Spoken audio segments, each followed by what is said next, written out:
Greetings, community. We are 1, 2, Comic Talk.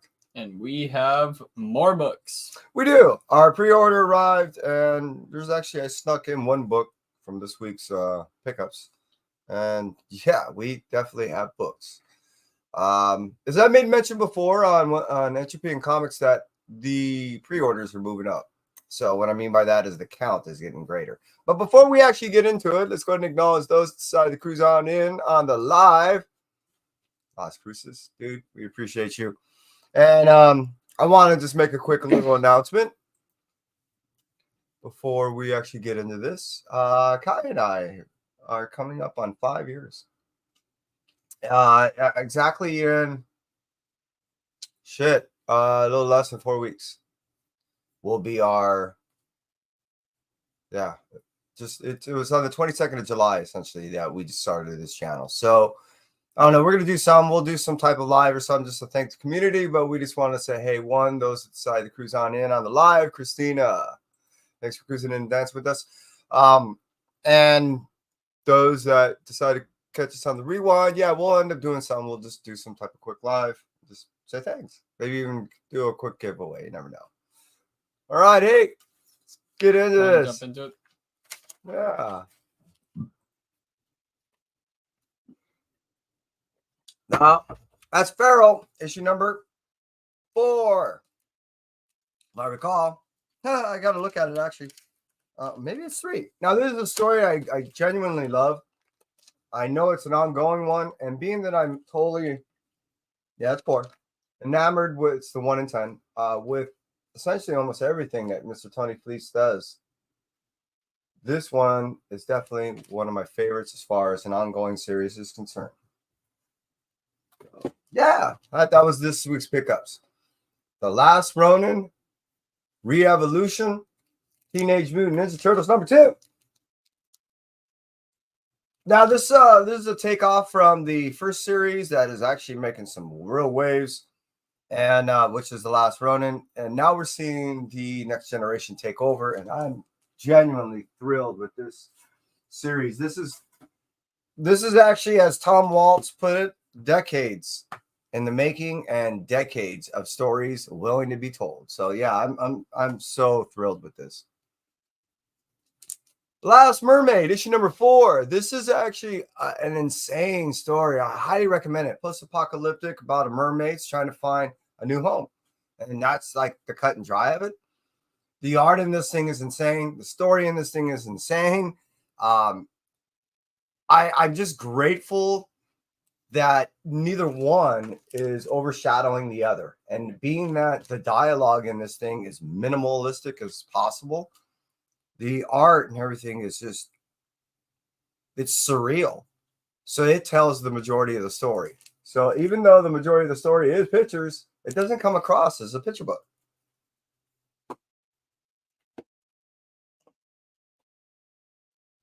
All right, Blood Hunt, issue number 2. I had to pick one up from the store. I don't know how my pre-order got messed up. I've been getting 2 sets, so I can go ahead and open one set up. I got the bags still sitting over there on top of one of the boxes because I'm saving the bags. And I just have one inside the case. So this is the one that I'm going to keep all pristine. Blood Hunt, if you're not reading it, you're probably hearing about it because it is one of the better sagas that is out there. And Marvel is doing a great job. This is what I was talking about before. Blood Hunt, issue number 3. And as I said, I'm buying 2 sets. So I can't wait to get into this. Already read issue number 2. Digging this.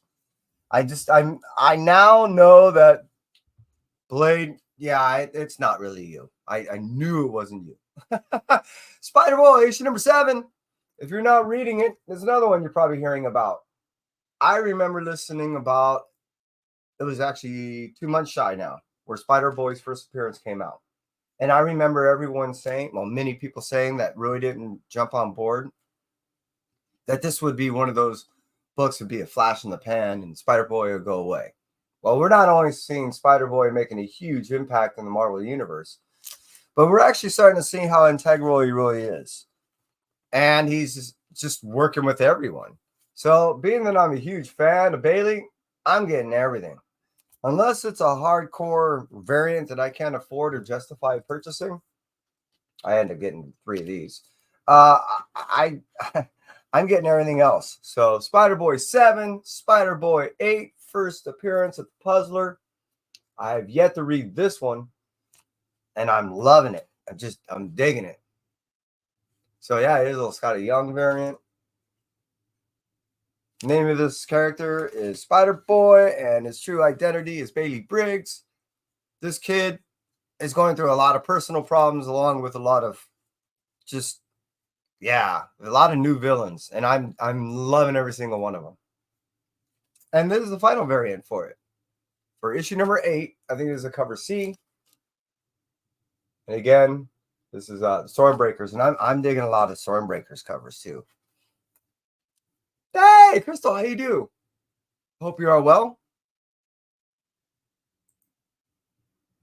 Yeah, thank you. Spread the love. Hulk, Incredible Hulk, issue number 13. What I've been really loving about this thing is you're still getting your traditional Hulk, but you're getting him in a way he's never fought really that much for. He's fighting for a little girl, and he's fighting for her soul. And she's trapped inside of a little doll, and that's all you really need to know. Black Panther, issue number 2. All right, out of everyone that's been bit, Panther, you're the one of the only ones that's been able to kind of keep it under control. And you're the one that ends up discovering actually what truly is going on. We really see what's truly going on in this Blood Hunt saga, extravaganza, however you want to put it. And issue number 4 of Blood Hunt, that's where we end up getting some true identity, some true understanding is revealed there. And that starts to make sense of really what's going on in the story. So, yeah, if it wasn't for T'Challa, we'd be screwed. Just checking what we got under. Yeah, I'm getting all these blood red sketch covers. So you could look at this. I like them. As a sketch cover. Or, you can think of it as a connecting cover. If they're all the same covers, never mind. Black looks good on red, though. I do say. And you're going to see that all the way through. We're going to come across a bunch of them. All right, Strange Academy, issue number 2, Blood Hunt. Yes, a lot of Blood Hunt. And I'm getting a lot of the tie-ins. Also, it's because I'm already getting these books. Now, of course, Strange Academy hasn't been an ongoing series for a while. But whenever I can get a story from anything, from a Strange Academy character or anything from the storyline, I'm getting it. And it's been, again, it's another one of the stories that has been kind of pinnacle in the storyline. So I am, like I was talking about with Spider-Boy, I'm getting all the covers. This is a cool one. Look, this is an homage to something. I know it. If you know it, please put it in the chat. It's just not coming to my head at the moment. Ultimate Spider-Man. All right, now this is another one I'm totally digging. All right, what is it? 6? 5. That's 6. Yeah, this is so awesome. So here's issue 5. He's got issue 6. It's cool when you actually take characters that you're familiar with and you just kind of throw them in a bag, jostle it up, and retell the story in a really, really coherent and interesting way. A way that's it's still familiar to us, but yet new. And I really been enjoying that above all. I keep forgetting which ones because I see Spider-Man. Oh, yeah, there's a lot of Spidey stuff. And again, yes, this is Amazing Spider-Man issue number 2, but issue number 2 of the Blood Hunt series, which I believe there's going to be 3 in this one. Anyways, we're actually seeing how these characters are actually, again, we're spread out all over the world, and everyone's doing their little individual battles. And we're seeing how integral each battle is and each aspect of the battle that's going on all around the world. If anyone falters to any major degree, yeah, that's not going to be good. And the Darkhold is literally taking hold of everything.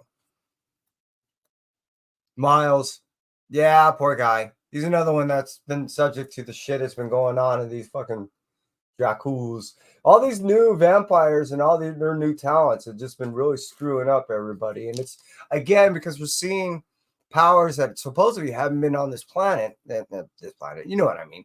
And I guess centuries, possibly a couple, I think it's a millennia or more. So that's what's really going on. And yeah, Miles, he's dealing with some shit. So I can't wait to get to that one. And here we go. Dracula, issue number 2. We end up seeing that Dracula's working with Bree. Bree is the individual that, in my opinion, is going to take down a lot of this stuff. With the missing, because we know Blade isn't really Blade when we find out in issue number 4, with the missing Blade, per se, not being able to help out, it's really Bree is going to be the number 1 individual, in my opinion, that's going to end up undoing all this stuff that's been done so far. Hey, see what I mean? X-Men Jubilee, Blood Hunt, issue number 1. It's like they're like connecting covers. These are all red. See? Look. And the Wolverine is just awesome. I was really floored by that issue number 1. I did get to read it. But look at the Midnight Sun. They're connecting covers. Depending on how you want to look at it. All right, I'm cheating. All right, number 1. This is make them a connecting cover is getting a sketch on each one. And that's right. That connects them. I don't know what you know what you just put on there? You know what would be awesome as an awesome connecting cover? That would be a picture on all this. Would it be just like to white it all out? White out the red. God, that would be a waste to spend all that time. Yeah, that's how my stupid brain works. Okay, here we go. Back to Doctor Strange, issue number 16. This has also been a tie into the Blood Hunt series. Now, I just want to bring out one quick point. Someone firing off fireworks at it's 12 o'clock. Yeah, our house is always blowing up. Is that if you really think about the Doctor Strange stories, and if you've been reading Doctor Strange stories for the past, let's say, I don't know, 2 or plus years, you're finding out in that time period, the majority of the time, he's not even in flesh.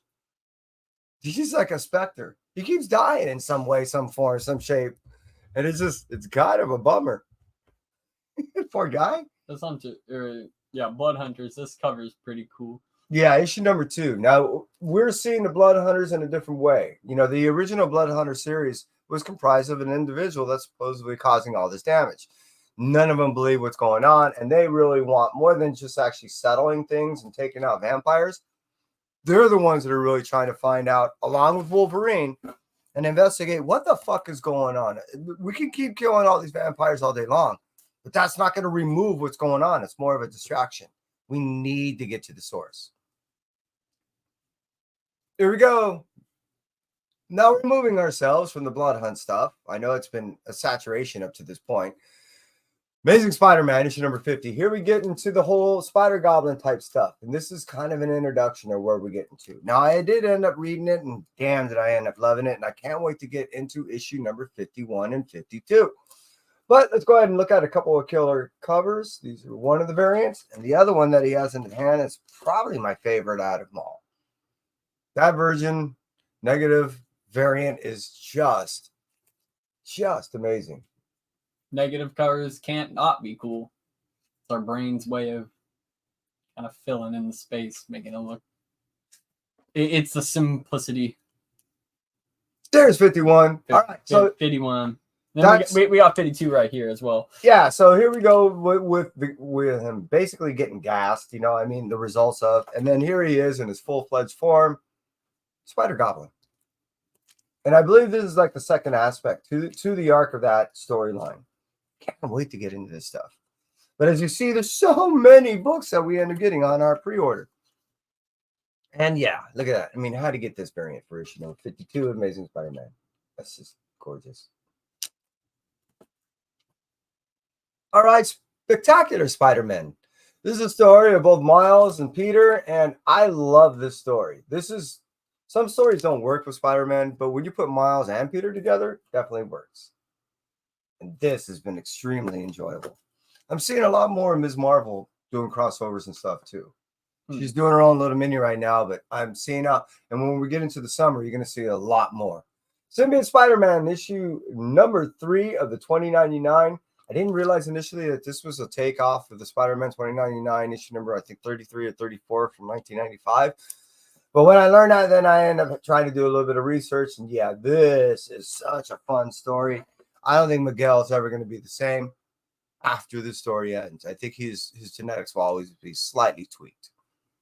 If anyone's playing Elden Ring, let me know if you're playing it on PC or if you're playing it on PlayStation. I'm curious because it's the game to be right now to be playing. And you know what? TK was playing that. I think Perry was jumping back and forth and playing it again. Venom Separation Anxiety, issue number 2. Yeah, this is actually really fun, and we're seeing some major aspects happen in this particular issue. I haven't read it, and I just know that when it was ramping up, there's going to be some, David's doing a great job on this thing. Yeah, and I'm really glad that he came back to tell some stories. So I'm enjoying the series, even though we only got to see one issue so far. He died 87 times on his first boss. Well, that's because he fought it too early. We got a What If Venom 5. Oh my God. Yeah. Now this finalizes the whole What If miniseries, and this is where I believe that was really leading towards. You see the hints of that in issue number 1, but by issue number 2, you see that it's appearing that this symbiote is really trying to get to Moon Knight. And I'm dying to get into this. Even though it is the last issue, it'll be a little bittersweet. I can't wait. I have yet. That's crazy. I have yet to stream the Elden Ring DLC, but that's because I was spending this entire time getting to said DLC. Because you can't. DLC is like you said you were skipping all kinds of stuff. I know. Yeah. And you can't go back. Once it's. Yeah, you have to redo it all over again, essentially. Yeah. Venomverse. Getting back to this, Venomverse Reborn. Yeah, look, this whole series starting off right here. We're going to end up seeing a lot of symbiotes and a lot of new ones, and I am looking forward to getting into that. I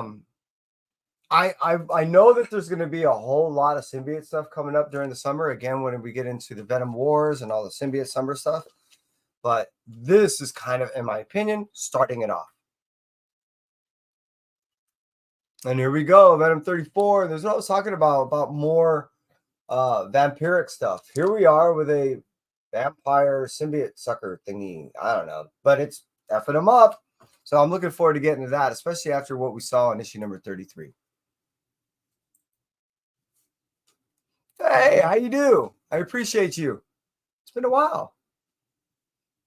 It's been a while for us, huh? We haven't been on here in a while. Jackpot and Black Cat. Now, this is a story that I love Mary Jane turning into this new persona. This is so cool because she's no longer any little victim. She's always identified herself as as an individual that can take care of herself. But now with her new superpower, all she needs is a person in a chair, and she's a pretty big badass. I'm digging Jackpot. And here's a variant. Oh, she has her like outfit instead. Well, what this is, it's the Venom Black Venom suit variants that they're doing. It's called the Black Suit variant, I think. So that for again, just issue number 3. I believe we're already in issue number 4, and I think only a couple of weeks issue number 5 comes out. Here we go, Carnage. He's been wrecking apart the universe, and he's godlike now. He's been effing up every symbiote out there and assimilating them.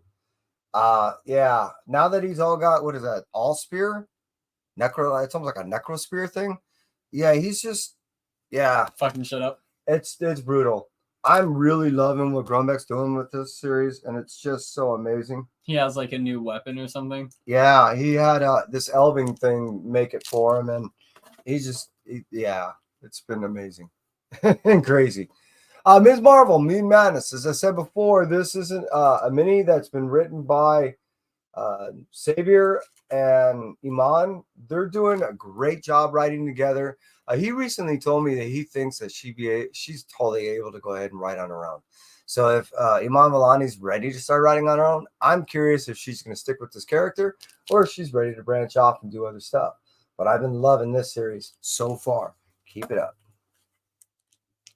Got a couple Superior Spider-Man. Yeah, now this is where we end up seeing freaking Doc taking over Bailey. Not cool. Doc, not cool, man. Taking over a little, 9-year-old kid and manipulating him. What, just because you want to sit there and get back at it? Not cool, Doc. Uncool. So we have definitely issue number 7 right there. Moving on to Edge of Spider-Verse issue number 4. This is where we end up seeing a popular character in the Spider-Verse that came out. And I end up reading this already, and the fact that she ends up already having a bike on top of rooftops is crazy funny. I've really been enjoying that series. All right, Immortal Thor. Now we're getting Thor, and he's just. This is the writing I really like for Thor, and I really like what's been happening so far. It's been shit, man. 11. I think we're already up to 13 coming out pretty soon. So it has been a while. I am pretty far back. Another 11. Yeah, see, and that I got the variant because it was what's her face? My brain went away on that one too. But yeah, I mean, it was such a freaking cool cover. I had to get it. But this series has been really enjoyable, and I really like how the writing is, because this is in the way that I remember reading Thor, and in regards to how he speaks, his conduct, and the mannerisms that I'm used to. And that's why, outside of what he's dealing with, just the formatting of what's been written in this thing is something I guess is more my style. So I've been enjoying it. Standing in front of like a big ass giant. Yeah, he's already dealt with one before, and I think he's gonna have to deal with one again. But look at that art; it's so cool. It's like watercolor painted. It's very cool that he's dealing with giants. I don't know. I haven't been reading, but hey, the original thing is like the gods fighting other gods. So to see him back fighting like in the lands of the gods. Well, he's been pushed. You know, he's had to do this major testing, and he's been really getting pushed in these past few issues. So I'm curious to see what happens as a result of. Ghost Rider Final Vengeance, issue number 3. Yeah, this has been another enjoyable series. So I'm really behind on this. As you can see, he's holding up issue number 4. But now that we end up seeing Hood doing what he's doing, and we're going to end up seeing Vengeance coming back at the end of, I think, September, this has all been ramping up, and this is all, these stories have been building towards that. So Piercy's been doing a great job just setting everything up, getting all these characters together, and ramping up, I don't know, basically my taste buds get to sink my teeth in the story that's coming up at the end of this summer. Yeah, I'm a Scotty Young sucker. Can't help it. So, yeah. Almost every. The only one I didn't get Scotty Young variant on is the one you're holding in your hand right now. And it kind of shocks me. This Wolverine issue number 1 is another character that many people really didn't believe because of how fast and how popular it became so quickly, that it would be, you know, something lasting longer in a month or two. But here we are. This issue number 1. I believe issue number 2 really came out already. Cool, actually, because it reminds me of a character from Star Rail. He has like scars on his arms, and he does a Wolverine thing. The scars turn into flames that turn into basically a gauntlet of like with daggers on it, and then that's cool. Huh.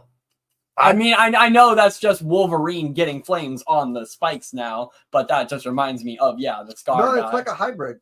That's a whole different character.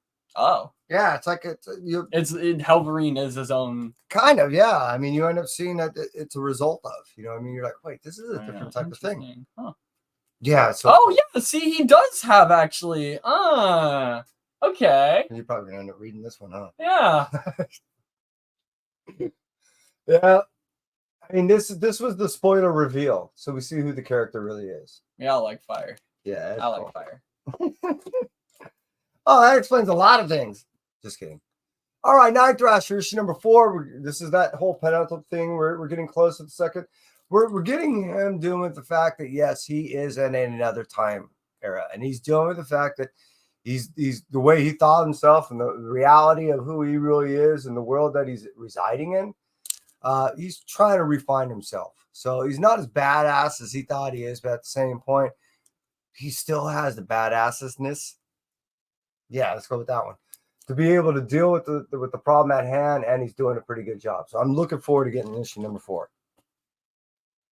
Here we go, Spider-Woman issue number 8. After the whole reveal of the whole new team of issue number 7, really get to see the full-fledged team in issue number 8. I'm looking forward to getting into this one. Yeah, I've been getting all these things, all these facsimiles. There was only 1 or 2 that I was missing, and I couldn't help myself. Once I started buying them, I was like, all right, I might as well just keep going until they stop. I don't have to touch my originals. And they're in better condition. And it's the same thing with this storyline. I never read the original storyline. So I'm just going to get all 12 issues and knock them out. All I ever did was just like everyone else, just pick up the new suit one, issue number 8. Am I boring you? No, I'm just. Are they boring you? No. I'm just messing with you. All right, here. Speaking of facts, there's another facsimile. And I've been told that a lot of these facsimiles that have been sold once are going to be coming right back out with 3D versions of the same look. So depending on how you want to read it. Now, I will have to say, 3D versions tend to be pretty popular. I know I got a few things of V3. Ultimate X-Men. Basically, you're either loving this thing or you're hating it. And issue number 4 is, I've been finding it a really interesting story. I've never was an X-Men fan, but I was never in the teams. But we're not dealing with teams when we're getting this style of X-Men story. So I've been liking it. I don't know. Call me crazy. No, really, you can call me crazy. Her shoes has some really interesting. She's been hanging out with Miles. You like the tread on the bottom? Is that what it is? Well, that's what I'm saying. They're really. She's got like a lightning bolt carved out of the center. It's like. You gotta love it. Very trippy. Very cool. Yeah. I like the upwards. And I've been, originally I wasn't gonna end up buying the series, and here I am. Here I be. Ghost Rider. See, I really love my, sketch variants too, but look how clean this thing looks. You gotta admit, it is a cool sketch cover. It's like another negative space. Yeah, you know what? I was trying to get another negative space thing of something else too, and it's just too out of my reach. They do have a second print, and the 1 in 25, the second print is similar to this one, but also it's another one of those things that are just out of touch as far as cost. All right, the Ultimates, issue number 1, which is interesting because I guess this is like I don't know if it's a retelling or a whole new Ultimates, because we had an issue number 1 last year. So I'm curious to see how this sets up. I would imagine this is bringing together more of what we're seeing that's transpiring right now in this whole Ultimate universe with the Ultimate Spider-Man, Ultimate Black Panther, Ultimate. I'm guessing that this is tying it all together. I'm assuming. Misery. This is basically Spawn's wife. We're getting to see what's happening with her during all this fiasco shit that basically her husband's been dealing with all these years. So I am curious to see, how because Todd's writing this, how he's writing this and from what angle he's writing it from. Because to me, the reason why I'm buying it is I was actually looking for a hardcore love story. So I'm curious if that's what he's going to adhere to. So that's all the Marvel. Let's get over to the indie thing. I have a separate box just for it. And I want to put all these special ones out to the side. All right, cruising. Moving on down the road. Put the Misery right there. Because it loves company. Yeah, I ended up getting a blank cover of it. I had to do that. And I think they're already doing a second print for this thing. Teenage Mutant Ninja Turtles Alpha. Here we go with the first introduction, back in the day, which was, 3 weeks ago, of the writing from Aaron. He did a great job on this thing. I'm looking forward to actually meeting him and signing this book. Yeah, having a remark done on this book and getting it slapped. So this is slab worthy. Like I said, I'm going to see Jason at the end of July, and Mike Choi will be there too, because they're doing a special thing together. And remarks are like $40. I'm going to see how I'm going to get a few. Teenage Mutant Ninja Turtles source book. I'm going to put all these source books together, then I'm going to read them. I was starting to read just issue number 1, and it was like reading a manual, like putting together your own refrigerator. It was amazing, and it was in depth. So I decided, you know what? I'm just going to get them all and read them all at once, and just make it one fell swoop of like reading a manual. It just made sense to me to do that.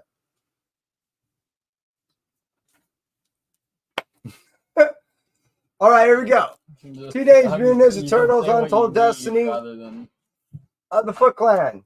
All right, issue number 4. Yeah, she's trying to receive her birthrights back, and she's just trying to take over the Foot Clan. We end up seeing it. There's a lot of fighting for who's going to have the main clan of this group in the world. Yeah, Black, White, and Green. Teenage Mutant Ninja Turtles, Black, White, and Green. This is basically getting your anthology series in there.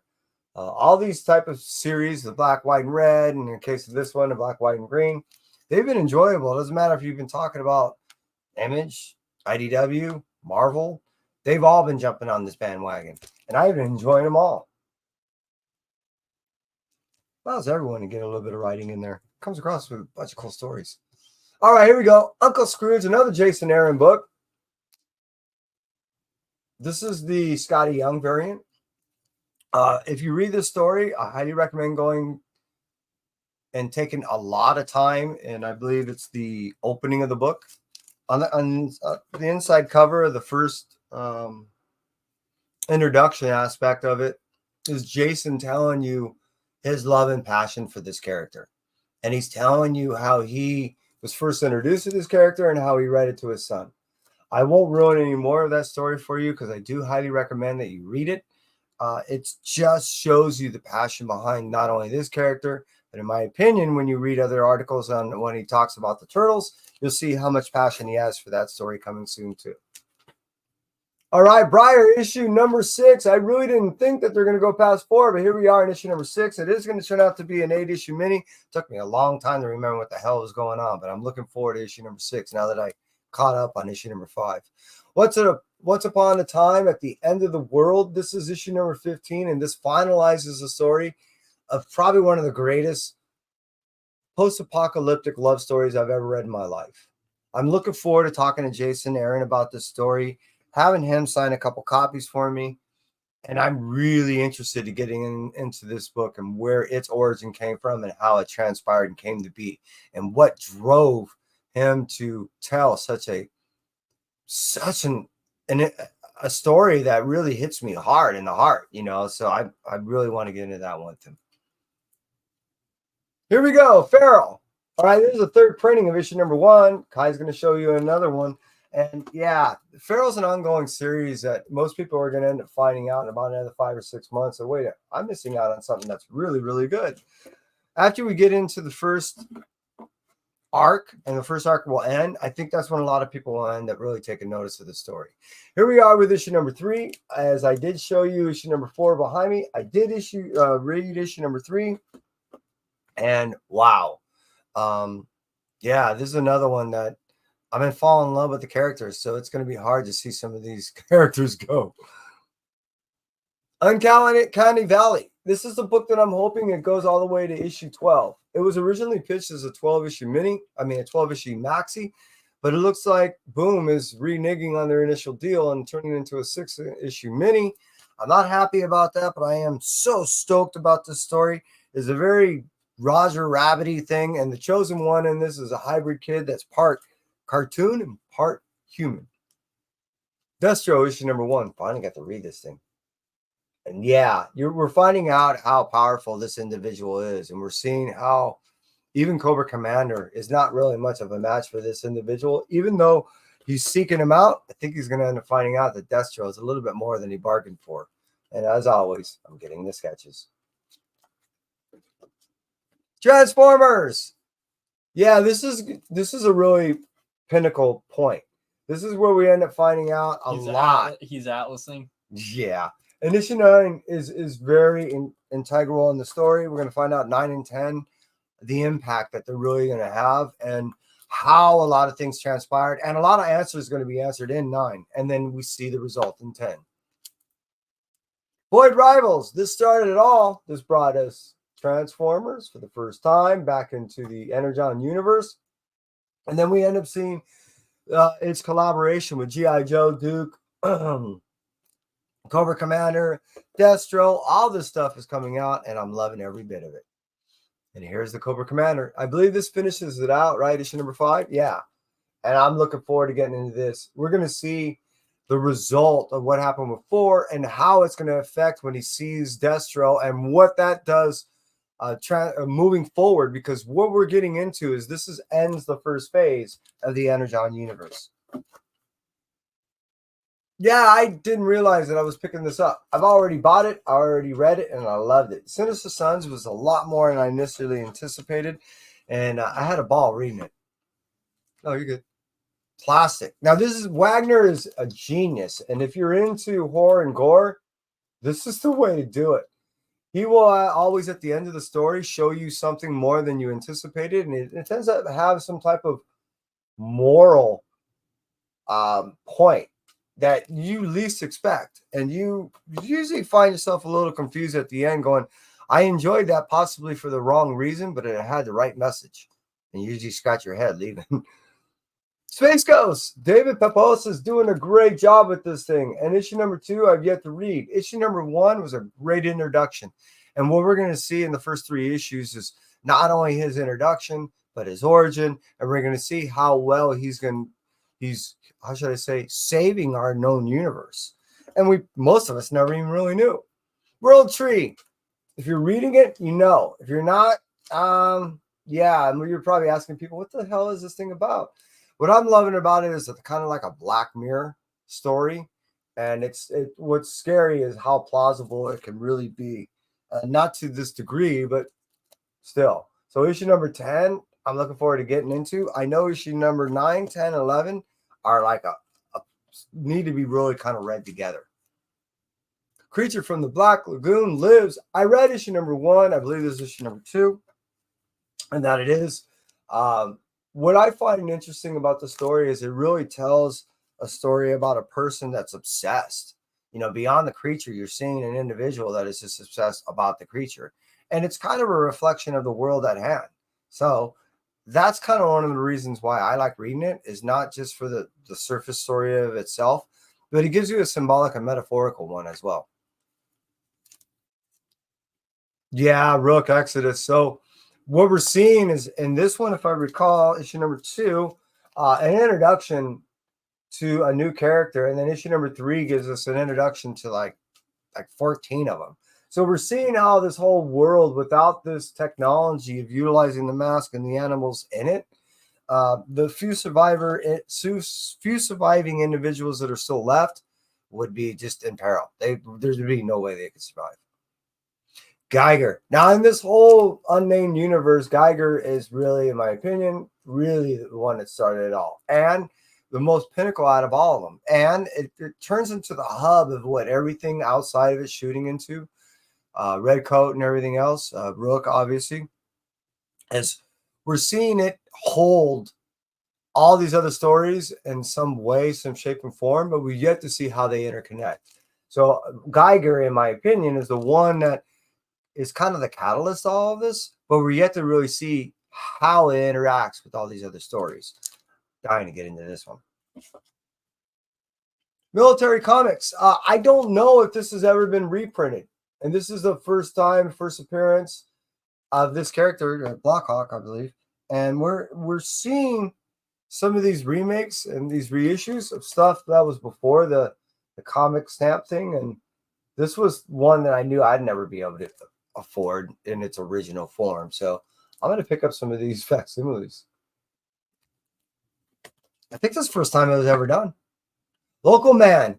Dude, it's another, like I'm saying, Tony's is killing me. Almost no matter what he's writing, I'm buying. So this is another one that I'm really enjoying. And you take a superhero that's basically a loser, but he's still trying to do the right thing and fighting the people who were supposed to do the right thing, but they're really losers. It's a great fucking story. Blue Book, 1947. 57, 47. What year are we at? 47. Is that what it says? Where does it say that at? Oh, there it is. Now, the significance of that number actually is the fact that was when Project Blue Book was first enacted. It is something that you can find on the internet. It is something that the government was running. So James is doing a great job sucking me into conspiracy stuff that I would never be into at all. But you're seeing that a lot of the stories that are in here are documented stories by the government. Not to say that they're true, not to say that they're false, but they are documented and released by the government. And these stories are really stories that are from the mouths of individuals that these stories happen to. It's pretty cool stuff. And just the fact that we're getting this interpretation is really cool. I would never normally get into this stuff. Grimm, issue number 17. I am a huge Grimm fan. And when you take a girl that was just kind of sucked into the fact that her dad was the Grim Reaper, and she's now discovering her role as the Grim Reaper herself, and all the people that are basically at war with one another to take over the underworld. Yeah, this is so cool. And look at the art. Teenage Mutant Ninja Turtles, Usagi Yojimbo, Saturday Morning Special Adventures. Is that enough of a title?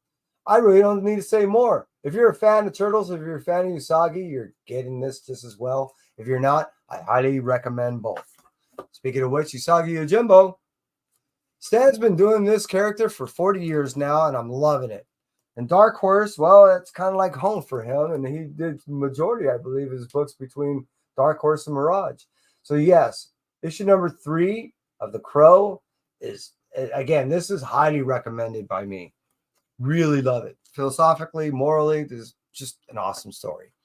Speaking of awesome story, Kanto, a place like home. Kind of an homage and a tip of the hat to basically The Wizard of Oz. And being that David Boer is such a fan of that story, we're seeing this story of Kanto wrapping up in a similar type way. And what I mean by that is we've been on a huge adventure, a massive one, and only comparable to the size of that universe of The Wizard of Oz. I've been enjoying this thing, and it's been a wild ride thus far, and I love the heart of this little guy. And that was the last of our books. Yep, that's it. Thank you if you hung out with us all the way through. I don't know. Kai and I will, like I said, end up doing some type of special. We'll do some type of announcement coming soon. Our books arrive for the pre-order at the same time.